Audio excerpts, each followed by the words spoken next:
당신은 지금 지도를 보지 않고 방향을 아는 단 한 사람의 예언을 듣게 됩니다. 그녀는 보지 못했지만 모두가 외면한 미래를 보았습니다. 그리고 그 미래는 바로 지금 대한민국에서 시작되고 있습니다. 지금부터 예언이 깨어납니다. 다음 영상을 놓치지 않으려면 지금 구독과 좋아요를 눌러두세요. 눈이 멀어야 진실이 보인다. 일본 도호쿠 지방 눈 덮인 산골 마을. 언제부턴가 사람들은 그곳의 맹인 무녀를 전설처럼 이야기했다. 그녀는 태어날 때부터 시력을 잃었고 세상의 빛을 한 번도 본 적이 없었다. 하지만 이상하게도 사람들은 그녀를 세상을 가장 멀리 내다보는 사람이라 불렀다. 그녀는 눈이 아닌 기운으로 세상을 본다고 말했다. 그녀가 생전에 남긴 마지막 예언은 짧았다. 눈을 감아야 진실이 보인다. 이 말을 이해하는 사람은 거의 없었다. 하지만 시간이 흐르면서 그 예언의 의미가 점점 드러나고 있다. 2025년의 대한민국,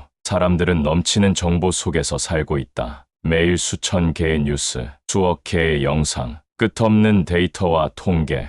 우리는 눈으로 너무 많은 것을 보고 있다. 그런데도 이상하게 우리는 진실을 알지 못한다. 오히려 무엇을 믿어야 할지 모르게 되었다. 보는 것이 진실이 아니라는 것을 사람들은 점점 느끼기 시작한다. 무녀는 말했다. 눈을 뜬 자들은 가짜에 속고 눈을 감은 자들이 진짜를 알아본다. 무슨 뜻일까? 그녀는 시각을 잃고 직관을 얻었다. 겉모습에 속지 않고 말보다 침묵을 들으며 빛보다 그림자 속에서 진실을 찾아냈다. 그녀의 예언은 단순한 경고가 아니었다. 지금 이 순간 대한민국이 맞이하고 있는 정신적 전환의 시작을 뜻했다. 사람들은 이제 눈앞의 것들보다 마음속의 감각을 따르기 시작했다. 설명은 안 되지만 왠지 불길한 느낌, 겉으로는 멀쩡한데 왠지 모를 불안감. 이 모든 것이 바로 깨어나는 자들이 느끼는 첫 번째 신호다. 무녀는 이렇게 말했다. 눈먼 자들 중에서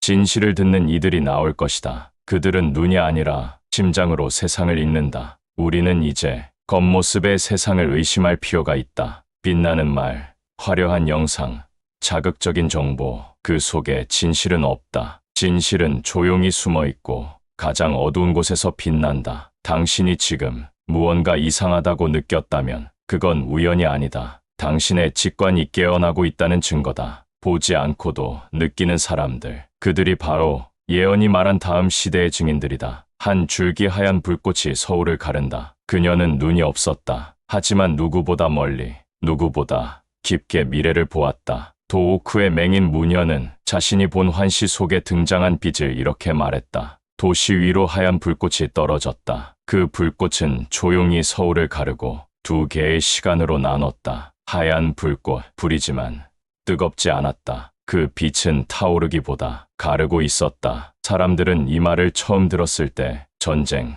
재난, 화재를 떠올렸다. 하지만 무녀는 고개를 저었다. 그 불꽃은 파괴가 아니다. 그건 경계다. 그 경계를 넘는 자는 깨어나고 넘지 못하는 자는 뒤를 따라갈 것이다. 2025년의 서울, 빛은 넘쳐나고 기술은 정점에 도달했다. 건물은 높아지고 속도는 빨라졌다. 모두가 달리고 있지만 정작 어디로 가고 있는지는 모르고 있다. 그리고 그때 누군가는 갑자기 멈춰선다. 이건 아니야. 그 사람은 말한다. 우리 뭔가 잘못된 길로 가고 있는 거야. 그 순간 도시 위로 한 줄기 하얀 빛이 떨어진다. 누구는 그것을 단순한 착시로, 누구는 새로운 광고, 조명으로 여겼다. 하지만 일부는 그 빛을 보고 눈을 감았다. 그들은 두려웠다. 그 빛은 눈을 뜨게 하는 것이 아니라 자신이 그동안 무엇을 외면해왔는지를 깨닫게 하는 빛이었다. 무녀는 말했다. 그 빛은 물리적 경계가 아니다. 그건 사람과 사람 사이의 틈이다. 깨달은 자와 깨닫지 못한 자,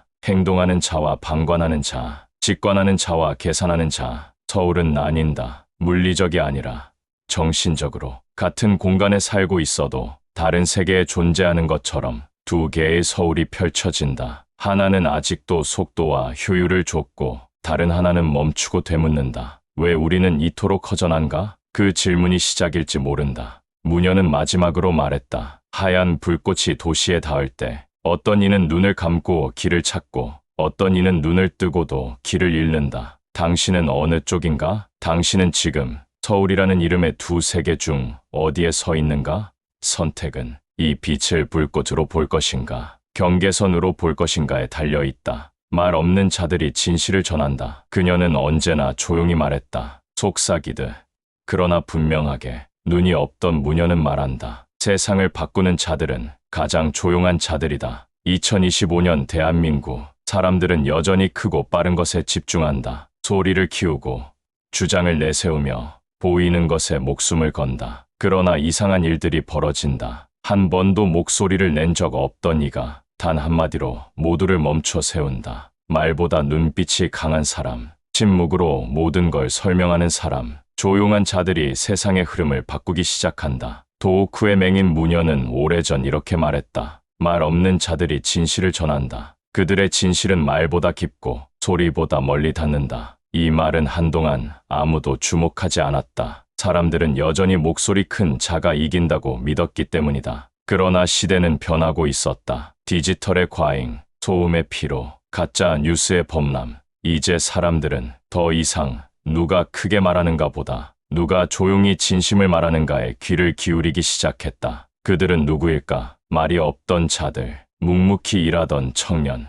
마이크 없이도 영향력을 가지는 사람, 늘 뒤에 있었지만 늘 정확하게 알고 있던 이들은 표현보다 직감으로 움직인다. 단어보다 기운으로 통한다. 그들은 보이지 않던 목소리를 대변하고 세상의 기울기를 바로잡는다. 무녀는 말했다. 그들은 마치 안개처럼 온다. 어느 날 어디서 왔는지 모르게 퍼지고 그러다 모든 것을 적신다. 이 예언은 지금 현실이 되고 있다. 정치가 흔들리고 사회가 요동칠 때 진짜 변화를 만드는 건 늘 평범한 그러나 깨어난 자들이었다. 그들은 말하지 않는다. 하지만 말보다 강력한 것을 갖고 있다. 공명공명, 서로의 내면이 울리는 감각. 우리는 이제 알아야 한다. 변화는 소란 속에서 오지 않는다. 그건 늘 가장 조용한 목소리에서 시작되었다. 진실은 조용하다. 빛도 소리 없이 스며든다. 무녀는 마지막으로 말했다. 말 없는 자들이 진실을 전할 때 그 진실은 언어를 초월해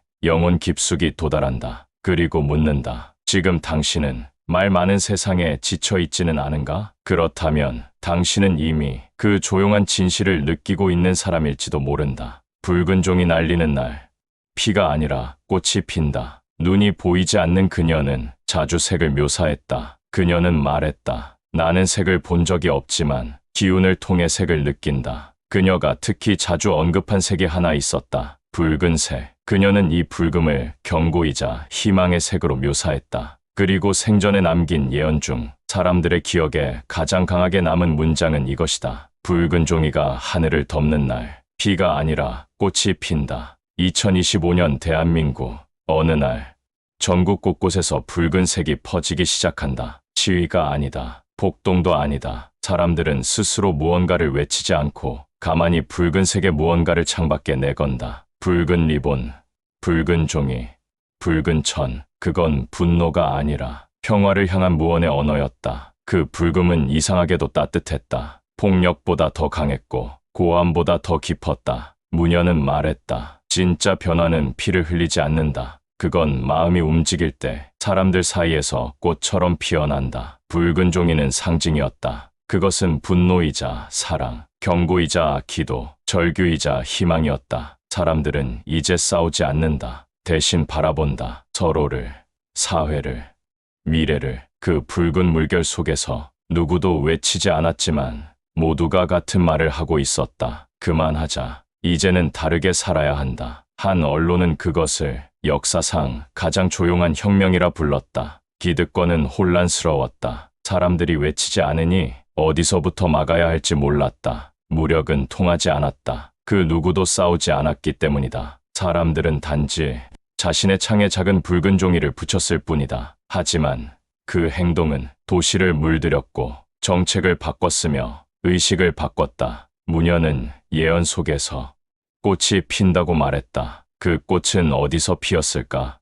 바로 사람들 마음속에서 피었다. 한 사람 한 사람의 내면에서 더 이상 두려워하지 않고 스스로 생각하기 시작한 그 순간, 그게 바로 꽃이었다. 붉은 종이는 어쩌면 이 나라가 선택한 새로운 언어였다. 폭력 없이 말하는 법, 상처 없이 바꾸는 법, 그리고 아무도 죽이지 않고 모두를 살리는 방법. 그건 한국인만이 보여줄 수 있는 방식이었고 전 세계가 놀라워할 진짜 혁명이었다. 무녀는 마지막으로 이렇게 말했다. 종이는 찢어질 수 있다. 하지만 꽃은 누가 막아도 피어난다. 검은 물 위에 서 있는 아이. 그녀는 꿈을 꿨다고 했다. 그 꿈은 매번 같았다. 끝없이 펼쳐진 어두운 물, 바람도 멈춘 물 위에 한 아이가 맨발로 서 있었다. 아이는 울지도 웃지도 않았다. 그저 정면을 바라보고 있었다. 바닥이 보이지 않는 깊은 물, 그 위에 아이는 두려움 없이 서 있었다. 도호쿠의 맹인 무녀는 이 장면을 생전 여러 번 언급했다. 검은 물은 세상의 불안이다. 그 위에 서 있는 아이는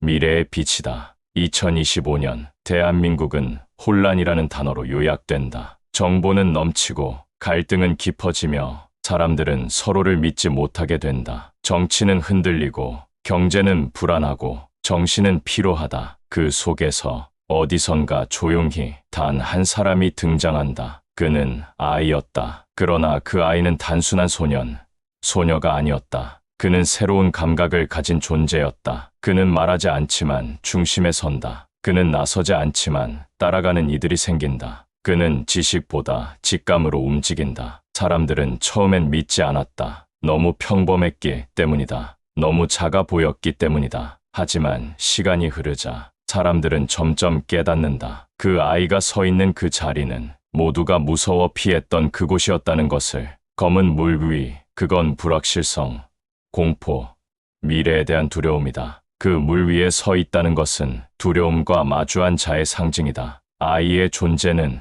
대단한 능력이 아닌 가장 먼저 두려움을 인정한 사람이라는 의미다. 무녀는 말했다. 그 아이는 영웅이 아니다. 그 아이는 먼저 깨어난 자일 뿐이다. 사람들은 결국 그 아이를 중심으로 흩어졌던 시선을 하나로 모으게 된다. 무녀는 덧붙였다. 그 아이는 아무것도 하지 않는 듯 보인다. 하지만 그는 단지 모든 것을 제자리로 돌리고 있을 뿐이다. 그의 주변에서는 조금씩 흐름이 바뀐다. 사람들의 말투가 바뀌고 표정이 부드러워지고 사람들이 서로에게 다시 물어보기 시작한다. 그건 리더십이 아니다. 그건 감흥이다. 그 아이가 내는 울림이 사람들의 내면을 흔드는 것이다. 결국 아이 한 명이 서 있는 것만으로 도시는 다시 흐름을 되찾는다. 무녀는 마지막으로 말했다. 그 아이는 혼자가 아니다. 그의 등 뒤에는 같은 울림을 가진 사람들이 조용히 일어나고 있다. 그 아이는 신이 아니다. 다만 이 세상을 바꾸는 물결의 첫 진동일 뿐이다. 늙은 이의 예언은 잊히고 아이의 직감이 세계를 바꾼다. 무녀는 예언 속에서 한 가지 이상한 문장을 남겼다. 늙은 자의 예언은 잊히고 아이가 감으로 세상을 움직인다. 사람들은 그 말을 이해하지 못했다. 예언이란 대개 나이 많은 자, 지혜로운 자, 수행한 자들만이 할 수 있는 것이라 믿었기 때문이다. 하지만 무녀는 말했다. 오래된 지식은 때로 가장 먼저 무너진다. 변화는 책에서 오지 않는다. 그건 심장에서 온다. 2025년 대한민국을 비롯한 전 세계가 혼란에 빠진다. 기존의 이론은 더 이상 현실을 설명하지 못한다. 권위자들의 말은 공허하게 울리고 예측은 계속 틀리기만 한다. 사람들은 묻는다. 우리가 배운 건 왜 쓸모없어졌지? 전문가는 왜 이렇게 조용하지? 그리고 그때 전혀 의외의 곳에서 새로운 길이 열리기 시작한다. 그 시작은 한 아이의 질문이었다. 그냥 이건 아닌 것 같아요. 그 말은 단순했다. 하지만 그 말에는